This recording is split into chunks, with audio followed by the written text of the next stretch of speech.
Сәлеметсіздерме оқушылар, бүгін Қазақстан тарих пәнінен өтетін сабақтың тақырыбы Қазақстан аумағында металлургияның пайда болуы. Дәптеріңізді ашып, бүгінгі сабақтың тақырыбын жазып алыңыздар. Зерттеу сұрағы: Қазақстан жерінде металды өндіру ежелгі адамдардың өмірін қалай өзгертті?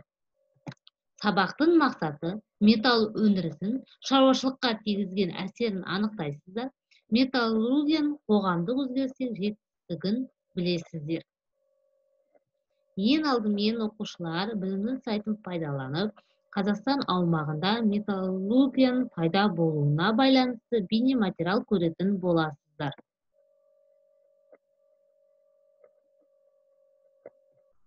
Адамдар мысты қай кезден бастап қолдана бастады? Адамдар қола өндіруді игере алды ма? Қола дәуірінде адамдар кенді қандай әдіспен өндірді? Қола дәуірінің ерекшелігі қандай? Аталған сұрақтарға жауап беруге тырысайық. Адамдар мысты қай кезден бастап қолдана бастады? Бірінші, адамдар мысты энеолит дәуірінде қолдана бастады. Бірақ мыс өте жұмсақ болғандықтан оны қатты заттарға қолдану қолайсыз болды. Адамдар қола өндіруді игере алды ма? Адамдар біздің заманымыздан бұрынғы 2-ші мыңжылдықтың басында қола өндіруді игеріп, қоладан тұрмысқа қажетті еңбек құралдарын жасауды үйренді. Ежелгі адамдардың қоладан жасалған құралдарды қолданған кезеңі қола дәуірі деп аталады.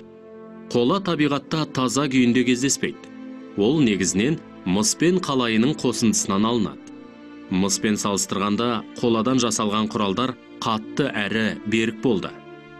Ежелгі адамдар мыс пен қалайыны қайдан алған? Мыс кенінің ежелгі орталығы Жезқазған өңірі.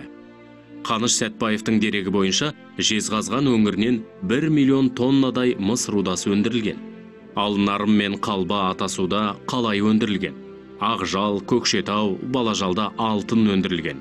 Атасу, Қанай, Суықбұлақ елді мекендерінің маңынан қола дәуірінің кен балқытатын орындары табылды. Қола дәуірінде адамдар кенді қандай әдіспен өндірді? Адамдар кенді балқытудың бірнеше әдісін меңгерген. Ең әуелі кенді хайламен қазған. Бұл әдіс омыру әдісі деп аталған. Омыру әдісі Қазақстанда кеңінен тараған. Омыру мүмкін емес болған жағдайда отпен уату әдісін пайдаланған. Адамдар кенді от жағу арқылы қыздырған. Қызған кезде кеннің үстіне су құйып үгіткен. Босаған кенді сыртқа шығарып, балта немесе қайла секілді құралдармен өңдеген. Кен өндірудің тағы бір тәсілі үңгіп қазу. Кеннің астын үңгіп отырып қазып, содан балғамен уатады. Бұл әдіс адамдар үшін аса қауіпті болған. Себебі үңгіп қазылған кезде кен жоғары қабаттан құлап, адамдарды басып қалған жағдайлар көп кездескен. Шахталық әдіспен өндірілген кен жер бетіне шығарылып, сумен тазартылған. Кенді сумен тазарту өте ауыр жұмыстың бірі. Тазартылған кендер балқыту пешінде қорытылған. Балқыту пештерінің жанынан табылған металдан жасалған бұйымдар кен өндірісінің өте жақсы дамығанын дәлелдейді. Металл балқытатын пеш жартылай жердің астына қазып кіргізілген, ал қабырғалары жоғары температураға шыдамды болатындай балшықпен қалың етіп сыланған. Осы сылақтың астынан пештің түбіне қарай өзекше өткен. Пештің қызуын күшейту үшін өзекшеден көрікпен ауа үрлеген. Ерте заманда осындай қиын шаруаның игерілгені ғажап құбылыс. Ежелгі кен өндірісінің құпиялары әлі де толық ашылмаған. Қола дәуірінің ерекшелігі қандай? Ең басты ерекшелігі түсті металдармен алтынды игере бастауы болды. Қоныстардан алтын мен мыстан жасалған зергерлік бұйымдар көп табылған. Тағы бір ерекшелігі қола дәуірінде мал шаруашылығының ерекше қарқынымен дамып, басты шаруашылық саласына айналуы. Мал санының артуы мал шаруашылығының жаңа түрі жартылай көшпелі мал шаруашылығының пайда болуына әкелді. Көшпелілер енді тебіндеп жайылатын қой мен жылқыны өсіруді қолға алды. Үшінші ерекшелігі егіншіліктің дамуы. Адамдар жерді өңдеуде тесе мен кетпенді пайдаланды. Қола дәуірінің егіншілігі теселі егіншілік деп аталды. Қоныстардан қола дәуірінің егіншілікке қолданған еңбек құралдары табылды. Олар орақ, тесе, кетпен, шалғы, келі және келсап. Қыш ыдыстар жасау өнеркәсібі дамып, құмыраның сыртын геометриялық өрнектермен безендірді. Еңбек өнімділігі артып, артық өнім қор жиналды. Қола дәуірінде рулық қатынастар бір жола ыдырап, тайпалық бірлестіктер пайда болды. Оқушылар, біз бейне материалды көріп аяқтадық. Ал енді қысқаша конспект оқыңыздар.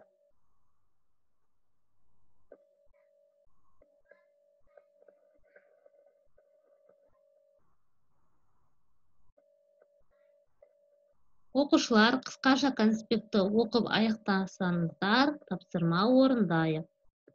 Бірінші тапсырма, ол не? Сұрақтарға сурет арқылы жауап беру. Оқушылар, міне 1, 2, 3, 4 сұрақ. Міне А бірінші суреті, В екінші сурет, 3 С суреті және 4 Д суреті.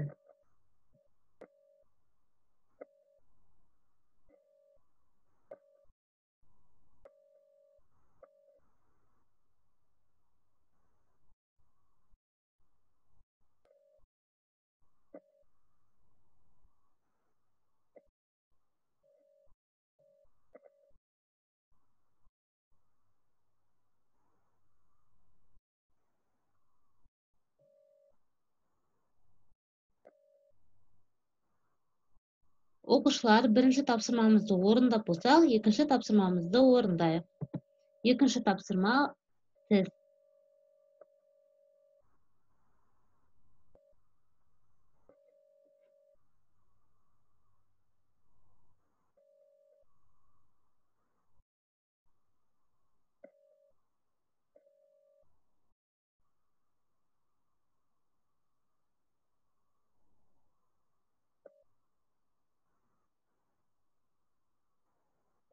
Оқушылар, сұрақтарға жауап берсеңіздер, бүгінгі біздің сабақ аяқталды. Сау болыңыздар.